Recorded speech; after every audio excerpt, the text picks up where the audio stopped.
Okay, so picture this. It's been a brutal week at work. Your boss has been on your case, you've been working late every night, and by Friday evening you're just done. You open your phone, pull up your favorite shopping app, and start browsing. Nothing major, right? Just a little retail therapy. Maybe it's a new pair of shoes you don't really need. Maybe it's another kitchen gadget that'll sit in your cabinet unused. Maybe it's upgrading your phone even though your current one works perfectly fine. And here's the kicker, you feel good doing it, like you've earned this. You deserve this small indulgence after the week you've had. Now here's my question. What if I told you that single moment of "I deserve this" spending, when repeated over time, is quietly stealing your financial future?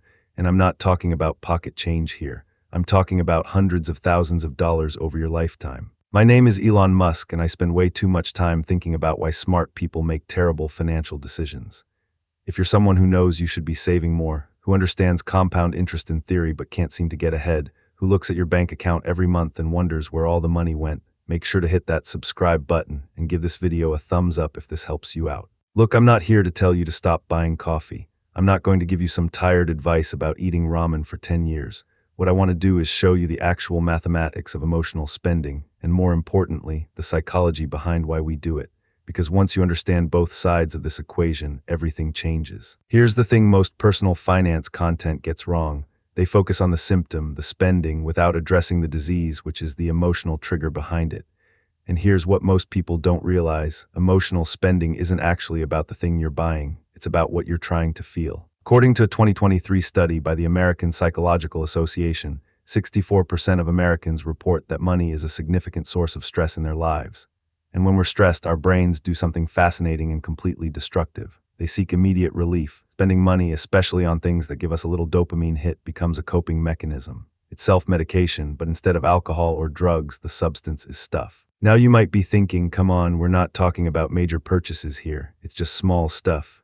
And that's exactly the trap, because it's the small, frequent emotional purchases that absolutely demolish your wealth-building potential. Let me show you what I mean with real numbers, because this is where it gets really interesting. Let's say you're 28 years old. After a stressful day, you emotionally spend just $50. Not a huge deal, right? But here's the pattern. You do this twice a month. Again, it doesn't feel excessive. Maybe it's happy hour drinks you didn't plan for. Maybe it's online shopping during a tough week. Maybe it's impulse buying groceries when you're hungry and stressed. 2 times a month, $50 each time. That's $100 a month, $1,200 a year. Most people stop the calculation right there. They think, okay, so I'm spending $1,200 a year on stress relief. That's manageable.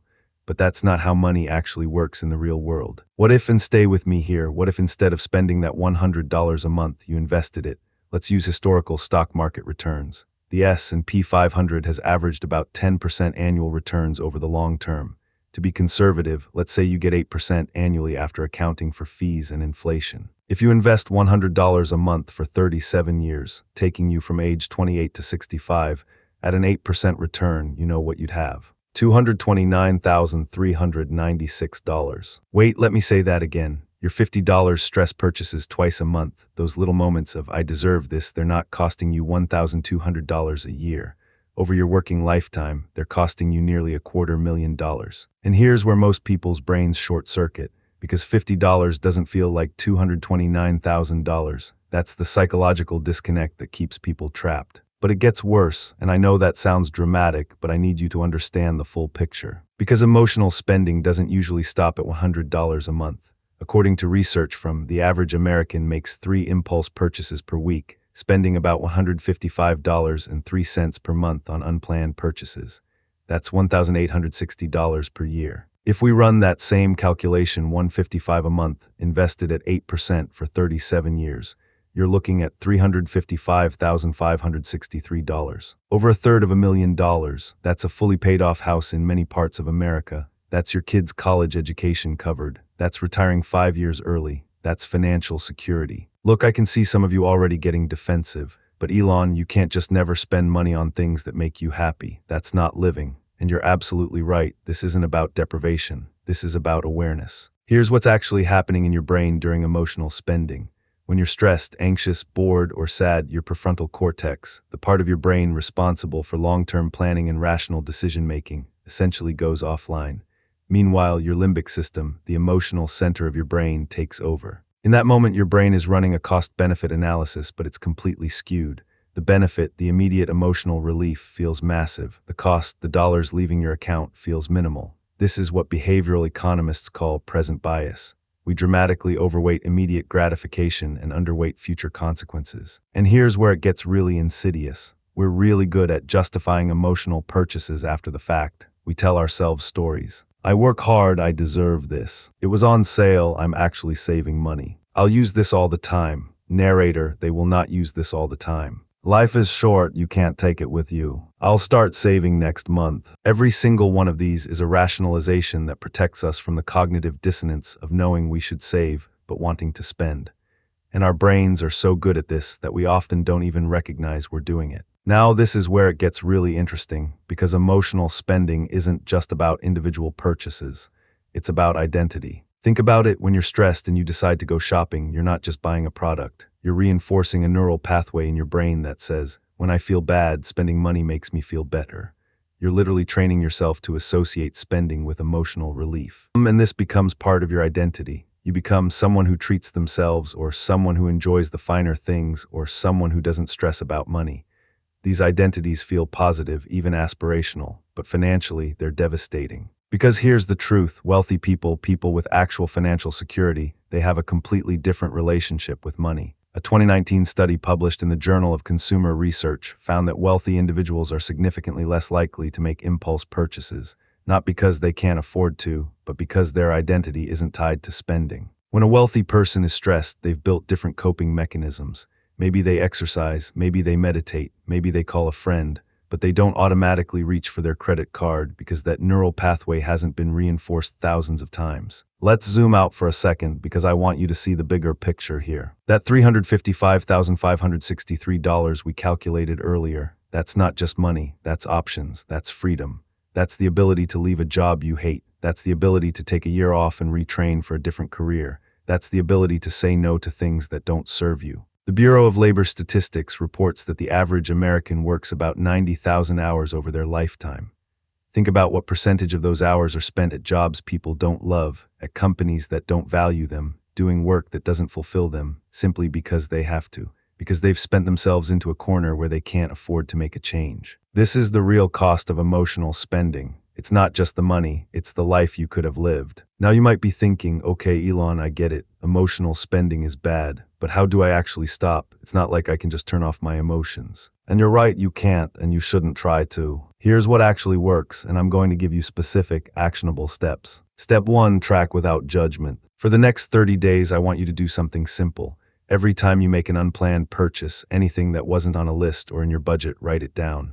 Include 3 things: what you bought, how much it cost, and what emotion you were feeling right before you bought it. No judgment, no guilt, just data collection, because you cannot change what you're not aware of, and most people have no idea how often they're emotionally spending. Step 2, calculate your real cost. Take your total from that 30 days and multiply it by 12. That's your annual emotional spending. Now go to any compound interest calculator online and plug in these numbers. Monthly investment, your monthly emotional spending average. Annual return, 8%. Years, however many years until you want to retire. Look at that final number, really look at it. That's not theoretical money. That's the actual cost of your current behavior pattern. Step 3, build a 48-hour rule. Here's the thing, most emotional purchases happen in the moment. They're impulsive by definition, so create friction. When you feel the urge to buy something that wasn't planned, wait 48 hours. Add it to a list if you want, but don't buy it immediately. Research shows that after 48 hours, the emotional intensity that drove the purchase has usually faded. You'll look at that item and think, why did I even want this? About 70% of the time, you won't make the purchase at all. Step 4, create emotional alternatives. This is crucial. You have to replace the behavior, not just eliminate it. When you're stressed and you used to shop, you need a different response. Make a literal list of free or cheap activities that provide emotional relief. Call a friend. Go for a walk. Watch a favorite show. Exercise. Journal. Cook a meal. Take a bath. When the urge to spend hits, look at your list and pick one alternative first. The urge will pass. Step 5, automate your future. Here's the most important step, and it's the one most people skip. You need to make saving automatic, not optional. Set up an automatic transfer from your checking account to an investment account the day after you get paid. Start with whatever you feel comfortable with, even if it's just $50 a month. Here's why this works. You're leveraging the same psychological principle that makes emotional spending so powerful. Just like emotional spending happens automatically when you're stressed, saving needs to happen automatically before you have a chance to spend. But let me tell you what really changes everything. It's not the tactics, it's not the 48-hour rule or the automated transfers. Those help, but they're not the core transformation. The real change happens when you shift your identity from someone who spends to feel better to someone who's building wealth. That might sound like semantics, but it's everything. When you see yourself as a wealth builder, emotional spending doesn't feel like relief anymore. It feels like self-sabotage. It feels like you're stealing from your future self. And that emotional reframing, that's what makes the difference between someone who tries to budget for a few months and someone who actually builds lasting wealth. Look, there's a reason why 78% of Americans are living paycheck to paycheck according to a 2024 Career Builder survey. And it's not because people don't earn enough money, though that's certainly a factor for some. It's because we've collectively accepted emotional spending as normal, as deserved, as necessary for happiness. But here's what I've observed after decades of studying financial behavior. The people who achieve financial independence aren't the ones who earn the most. They're the ones who mastered the gap between earning and spending. They've learned to find emotional fulfillment in places that don't cost money. They've delayed gratification long enough that compound interest can work its magic. So here's where we are. You now understand both the math and the psychology of emotional spending. You know that those small, frequent purchases you justify as treating yourself are potentially costing you hundreds of thousands of dollars. You know that the emotional relief is temporary, but the financial damage is permanent. And now you have a choice. You can close this video and go back to the same patterns, telling yourself that your situation is different, that you'll start next month, that life is too short to worry about every dollar. And that's fine. That's your choice to make. Or you can decide that today, not tomorrow, not next month, but today, is the day you start building wealth instead of trying to buy happiness. You can decide that your future self deserves better than what your current impulses are delivering. Because here's the truth that nobody wants to say out loud. Every time you emotionally spend, you're choosing present comfort over future freedom. You're trading what you want most for what you want now. And the math doesn't lie. That $355,000 over your lifetime, that's real. That's what's at stake every time you justify a purchase you didn't plan for, don't need, and bought purely to feel better in the moment. I'm not telling you to never enjoy your money. I'm not saying life should be joyless. What I'm saying is this: make sure your spending is intentional, not reactive. Make sure you're funding your future while you're living your present. Make sure that when you're 65 years old, you're not looking back with regret at all those small moments that added up to a massive opportunity cost. The long-term cost of emotional spending isn't just measured in dollars. It's measured in options you won't have, changes you can't make, and freedom you'll never experience. But the good news, you can change this starting today. Track your spending, calculate the real cost, build in friction, create alternatives, and automate your saving. Do these 5 things consistently for 6 months and your entire financial trajectory will shift. If this resonated with you, hit that subscribe button because we're going to keep diving into the psychology and mathematics of building real wealth. And if you found this helpful, give it a thumbs up and drop a comment telling me what your biggest emotional spending trigger is. No judgment, just awareness. Remember, every dollar you save today is multiple dollars of freedom tomorrow. Make the choice that your future self will thank you for. I'll see you in the next one.